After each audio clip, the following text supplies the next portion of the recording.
제가 출판사를 창업한 이후부터 출판 일기를 계속 쓰고 있단 말이에요. 그래서 그 출판 일기를 다 뒤져봤습니다. 비공개로 써둔 것까지 다 봤어요. 그래서 오늘 그 일부를 최초로 공개를 하겠습니다. 정확히 한 달 뒤에 흑화를 하게 됩니다. 차별화를 해서 승부를 봐야 된다. 이런 말은 일단 본질적인 건 다 한 다음에, 예를 들면 김치찌개집을 갔는데 인테리어 너무 좋고 사장님 너무 친절하시고 근데 김치찌개가 맛이 없어요. 그러면 5년 차에는 여기에 고민이 하나 더 생깁니다. 짐이 어마어마하게 지나고 나서 지금 생각해봐도 그런 분들이 가장 고마운 분들이에요.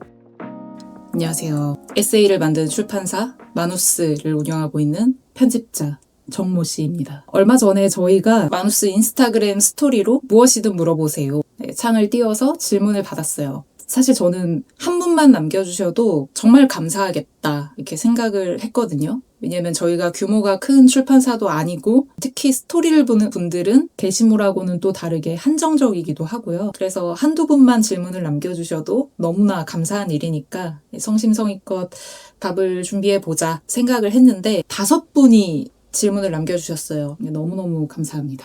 아마 이 5분과 이 5개의 질문은 앞으로도 오래도록 기억하게 될 것 같아요. 자, 오늘은 그중 한 질문에 대해서 답을 해보려고 합니다. 먼저 말씀드리고 싶은 건 질문에 대한 어떤 한 개인의 답변, 수많은 출판사 중 한 곳이 일했던 방식, 생각했던 것들 정도로 받아들여 주시면 너무너무 감사하겠습니다. 질문이 이거였어요. 5년간 출판사를 운영하시면서 운영 1년차 때, 3년차 때, 5년차 때의 고민이 어떤 게 있으셨는지 궁금해요 라고 남겨주셨는데 살짝 정정을 하자면요. 마누스는 올해 그러니까는 2026년 8월이 되면 꽉 찬 6년이 됩니다. 그 질문에서는 1년차, 3년차, 5년차 이렇게 물어봐 주셨으니까 이렇게 답을 해볼게요. 1년차, 3년차, 5년차 그리고 현재.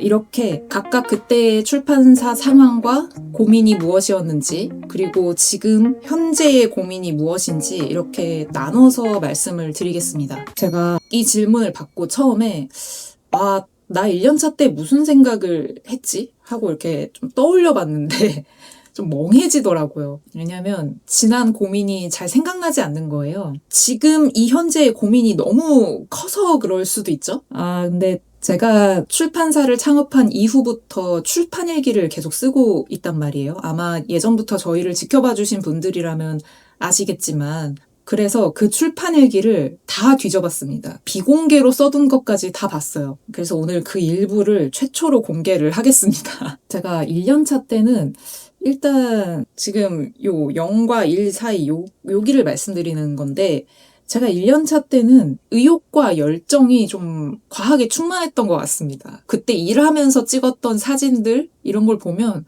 왜 이렇게 애기 같고 그 애기 같다는 게 좀 막 뽀송뽀송하고 그렇다는 게 아니라요. 이제 막 사회생활 시작해서 의욕이 불타오르는 그런 느낌인 거예요. 심지어 사회 초년생도 아니고 다른 일 하다가 잠깐 쉬다가 이 일을 하는 건데도 마치 그 사회 초년생 특유의 그 열정 불타오르는 그 느낌이 사진에서도 막 가득한 거예요. 이글이글해가지고 눈이 막. 자, 그런데 여러분, 이 아기 같았다던 이 대표는요.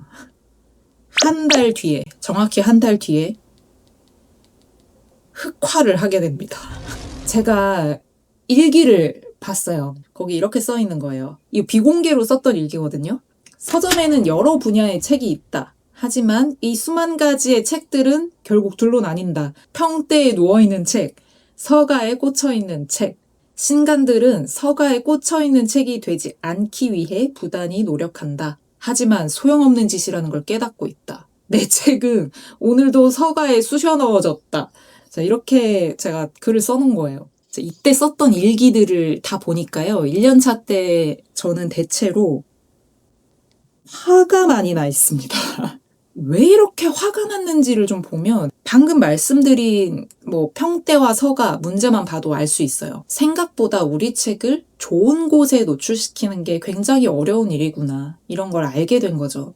근데 이때는 정확히 그런 걸 깨닫고 뉘우쳤다기보다는 왜? 우리 책 좋은데 왜? 왜 이래? 뭔가 이런 거에 더 가까웠던 것 같아요. 그러니까 막 뭔가 문제가 있구나. 내가 뭔가를 더 해야겠구나. 책을 냈다고 해서 누구나 다 알게 되고 누구나 다 사는 게 아니구나. 냈다고 해서 무조건 평대에 놔주는 게 아니구나. 자, 그렇다면 난 뭘 해야 되지? 이런 건설적인 생각을 한 게 아니라 그냥 왜? 왜 이러는 거야? 이 세상이 나한테. 막 이런 거였던 거예요. 그러니까 지금 생각해보면 책이 나왔는데 평대에 눕지 못하고 서가에 꽂히는 일을 뭔가 단순히 주목받지 못하고 있다. 이런 뜻으로만 받아들인 게 아니라 좀 불명예스러운 일처럼 생각했던 것 같아요. 그러니까 되게 오만했죠? 그러니까 지금 생각하면 그때의 저 자신이 참 후회스럽고 실망스럽고 흑역사가 따로 없습니다. 좀 더 빨리 겸손해져서 그렇다면 내가 지금 뭘 해야 될까에 더 집중해서 그래, 이유가 있는 거야. 그렇다면 나는 그 이유를 찾아서 보완할 건 보완해야지. 이렇게 나아갔어야 했는데 왜 그때는 그렇게 생각하지 못했을까? 그런 아쉬움이 좀 많이 남더라고요. 근데 뭐 1년 차가 왜 1년 차겠어요. 네, 그걸 다 알고 깨닫고 그랬으면 1년 차가 아니겠죠. 어쨌거나 이렇게 책이 나왔는데 상상했던 것만큼 뭐 서점에 갔을 때 잘 안 보이고 그러니까 그게 속상했던 거죠. 그래서 이때의 제일 큰 고민은 노출. 어떻게 눈에 띌 것인가? 어떻게 눈에 들 것인가? SNS든 서점이든 책방이든 어떤 루트를 통해서든 서점원 분들께, 독자분들께 어떻게 마누스라는 출판사와 우리 책을 발견하게 할 것인가. 그 고민을 정말 많이 했던 것 같습니다. 때와 서가 이런 말로 표현이 됐지만 본질은 노출에 있었던 거죠. 그러니까 노출과 인지도. 그리고 또 하나는 종수에 대한 고민도 되게 컸어요. 책이 한두 권일 때는 이제 출판사의 색깔을 보여주기도 되게 애매하잖아요. 투고를 하시는 작가님들 입장에서도 출판사가 어떤 책을 냈는지 쭉 살펴보실 텐데 종수가 한두 개밖에 없으면 출판사에 대한 신뢰가 아직은 생기기 어렵죠. 그러니까 어쨌거나 출판사가 잘 되려면 본질을 일단 놓쳐서는 안 되잖아요. 그럼 출판사의 본질은 뭐겠어요? 좋은 책을 꾸준히 만드는 거. 그러니까 책이 좋아야 하는데 책이 좋으려면 당연히 원고가 좋아야 하고 좋은 원고를 확보하려면 발품을 팔아서 섭외를 하거나 투고로 양질의 원고가 들어와야 하는데 그러려면 출판사도 어느 정도는 갖춰진 상태로 보여져야 하는 거예요. 그때는 근데 지금처럼 투고가 들어오는 건 상상도 못했어요. 막 일주일에 2개 이렇게 들어오면 많이 들어올 정도? 그런 때였거든요. 그런데 종수를 늘리겠다고 무작정 닥치는 대로 출간할 수도 없는 거잖아요. 종수 늘려야겠네. 오케이. 아무 원고나 다 가져와. 이렇게 해서는 안 되는 거죠. 그러니까 양질의 책을 꾸준히 낸다는 생각으로 해야 했어요. 왜 그런 얘기 많이 하잖아요. 남과 다른 걸 해야 된다. 나만 할 수 있는 걸로 차별화를 해서 승부를 봐야 된다. 이런 말은 일단 본질적인 건 다 한 다음에 하라는 얘기거든요, 그걸. 예를 들면 김치찌개집을 갔는데 인테리어 너무 좋고 사장님 너무 친절하시고 심지어 물도 보리차네? 너무 맛있어. 근데 김치찌개가 맛이 없어요. 그러면 거기를 계속 가게 될까요? 그러니까 본질을 놓쳐서는 안 되는 거예요. 아무리 종수가 많아져야 하고 노출이 급하다고 해도 일단 양을 늘리는데 급급해서는 안 되는 거죠. 그 고민을 했던 흔적도 출판일기에 그대로 남아 있었습니다. 출판 일을 시작한 지 1년째 여전히 서툴고 부족한 점이 많다. 나는 원래 출판업에 종사했던 사람도 아니거니와 책 만드는 법, 편집자로 일하는 법에 대해 배운 적도 전무하다. 교훈보다는 진솔함을 담기로 했다. 화려하고 유려한 문장보단 진짜 삶을 재료로 쓰기로 했다. 이런 일기를 썼더라고요. 그러니까 이때 저는 화가 많았고 서툴렀고 많이 몰랐고 그래서 여러 고민을 했지만 그래도 만들고 싶은 책의 방향은 아주 분명했던 것 같아요. 이때의 출판 일기들도 제가 좀 다시 다 봤거든요. 너무나 다행히 화가 좀 많이 줄었어요. 물로 좀 꺼줄까요? 비로 이렇게 좀 꺼주죠. 아예 여기다가 이렇게.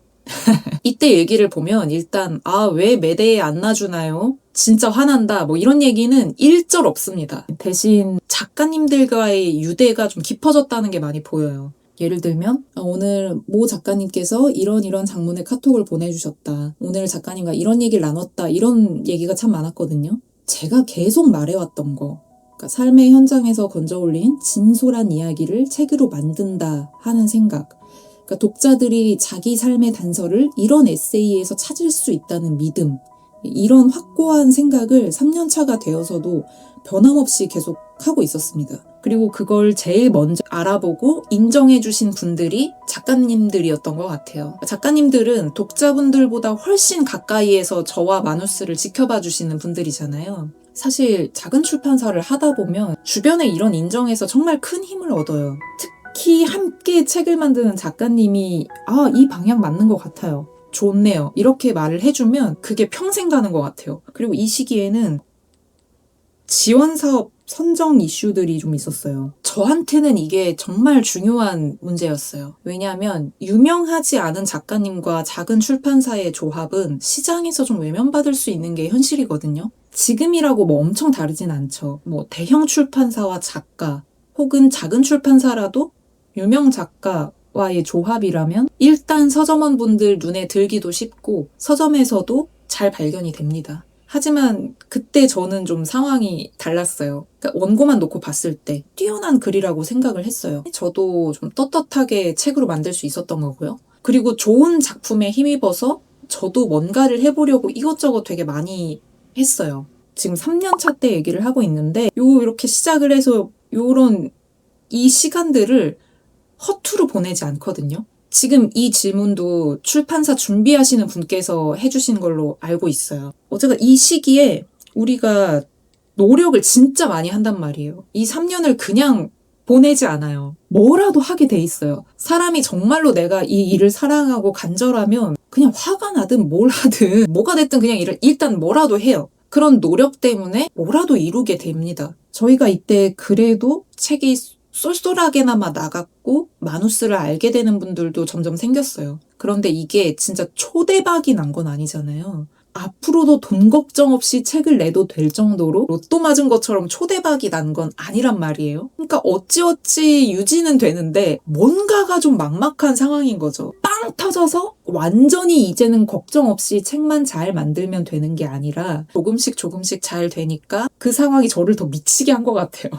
그래서 이 시기에 저는 스스로를 자주 의심했어요. 나는 이 일이 좋은데 이 세상이 지금 나를 밀어내는 건 아닐까? 내가 무능한가? 내 의욕과 애정은 저만큼 앞서 있는데 내 능력이 그걸 따라가지 못하나? 혹시 내 눈이 틀렸나? 이건 정말 좋은 글이고 내가 독자여도 사서 볼 것 같다 이런 생각이 드는데 독자분들이 사서 봐주시긴 하지만 화력이 엄청난 건 아니고 무엇보다 업계에서 인정받고 있다는 느낌은 좀 덜했어요. 그런데 마누스의 역사에 한 획을 긋는 사건이 일어납니다.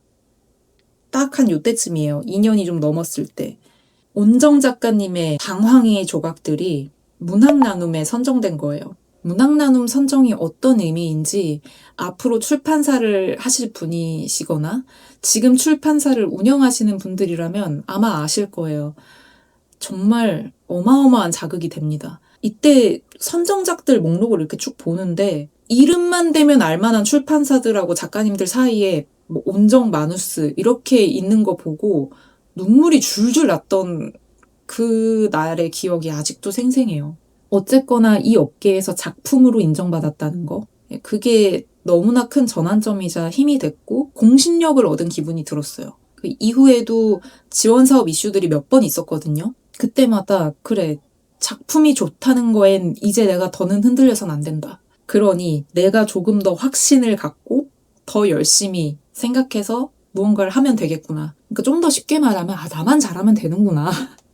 이런 다짐을 새삼 하게 됐던 것 같아요. 이 책이 가진 가치가 있다는 걸 확인을 한 거죠. 그럼 이런 지점에서 어떤 고민이 커지냐면요. 1년차 때는 노출 자체가 문제였잖아요. 종수랑. 근데 3년차가 되면 이런 걸로 해결되지 않는 문제가 생깁니다. 바로 매출입니다. 네, 여기서 우리가 잊지 말아야 할 게 있어요. 1년차 때 고민, 노출, 종수 이런 고민이 사라지고 매출에 대한 고민이 들어온 게 아니라요. 노출과 종수에 대한 고민도 있고 이 고민까지 생긴 겁니다. 누적되는 거예요. 1년차 때 고민이 노출이었다면 3년차 때는 노출 더하기 종수 더하기 매출 이렇게 되는 거죠. 업계에서 작품성을 인정받기도 했고 작가님들과의 유대도 깊어졌어요. 우리를 인정해주는 분들도 좀 늘어난 거죠. 그러니까 더 하고 싶어요. 이 응원에 힘입고 이 응원에 보답하기 위해서라도 더 좋은 성과를 막 내고 싶어요. 그런데 그러려면 매출이 나와야 하는 겁니다. 5년 차가 되니까 이제 출간한 책도 좀 더 쌓였고 마누스를 지켜봐 주시는 분들도 좀 더 많아졌습니다. 처음에 1년차 때는 투고가 안 들어와서 너무 상심이 컸다고 말씀드렸잖아요. 뭐 일주일에 2개 들어오면 많았다고. 근데 지금은 하루에 들어오는 투고 분량을 다 보는 게 좀 버거울 정도로 많이 들어오기도 합니다. 그러니까 저희가 이 정도면 도대체 뭐 대형 출판사나 더 인기 있는 출판사들은 얼마나 많이 올까 상상도 잘 안 되거든요. 5년 차쯤 됐을 때는 뭐 또 다른 지원 사업들에도 선정이 됐었고 저도 한국출판문화산업진흥원의 웹진인 출판N에서 인터뷰를 하기도 했어요. 그러니까 마누스를 지켜봐 주시는 분들이 온오프라인에서 조금씩 늘어나는 게 가시적으로 보이기 시작한 거죠. 근데 이때 제가 정말 크게 깨달은 게 하나 있어요. 내가 이걸 1년차 때 바랬었구나. 아까 말씀드린 그 출판인 웹진 인터뷰에서도 마누스를 신생출판사로 소개를 하셨거든요. 그러니까요. 5년이 돼도 신생출판사로 이 업계에서는 보는 거예요. 그렇다면 저는 이것들을 1년차 때 바래선 안 됐던 거예요. 물론 이러는 분들도 있죠, 당연히.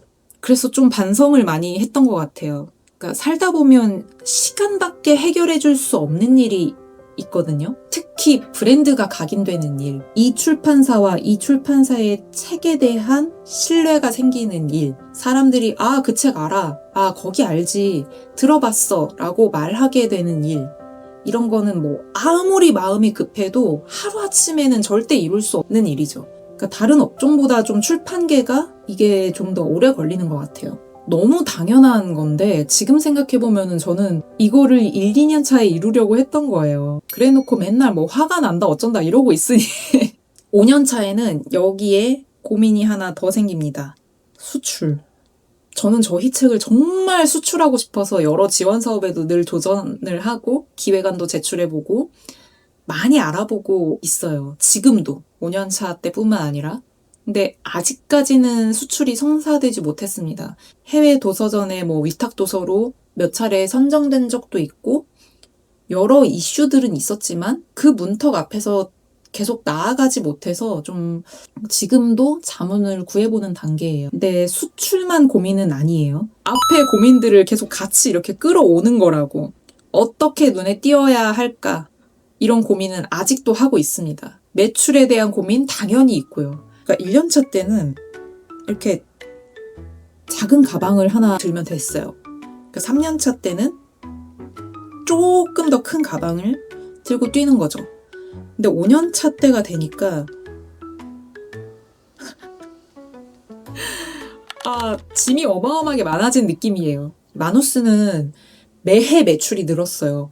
그러니까 1년차, 2년차, 3년차, 4년차, 5년차 그리고 지금 6년차까지 매해 최대 매출을 경신했습니다. 자, 근데 여러분 중요한 게 하나 있어요. 매출과 영업이익은 다릅니다. 너무 상식적인 얘기였죠? 근데 실제로 해보면 이게 정말 크게 와닿아요. 매출도 늘었지만 출간 종수도 늘었죠.